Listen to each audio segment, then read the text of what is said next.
నమస్కారం అండి. ఈనాటి కమ్మని కథ పేరు మంచితనం విలువ. వినిపిస్తున్నది మీ విజయభాస్కర్.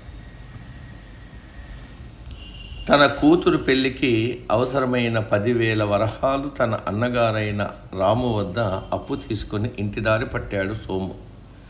మధ్య దారిలో కొంత అడవి మార్గం, బందిపోటు దొంగల భయం అయినా తోడు ఎవరూ దొరక్కపోవడంతో ఒంటరిగానే బయలుదేరాడు. అకస్మాత్తుగా అతడు భయపడినదంతా జరిగినది. అడవి మధ్యకి రాగానే దొంగలు చుట్టుముట్టి మర్యాదగా నీ దగ్గరున్న డబ్బు మొత్తం ఇవ్వు అన్నారు.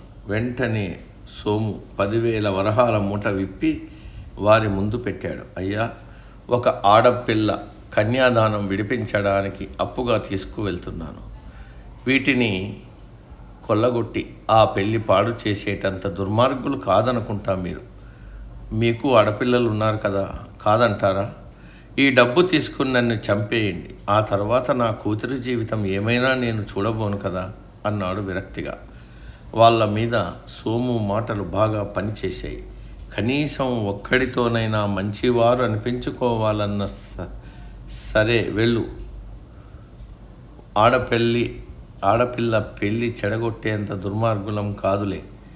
ఈ 100 వరహాలు కూడా పట్టుకెళ్ళి అన్నల బహుమతి అని చెల్లయ్యకి ఇవ్వు అని 100 వరహాలు ఇచ్చారు. తన లౌక్యం పని చేసినందుకు సంతోషపడుతూ సోము వారిచ్చిన వరహాలు కూడా తీసుకొని ఊరుదారి పట్టాడు.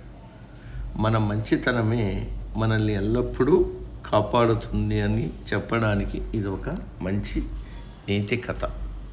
సమాప్తం.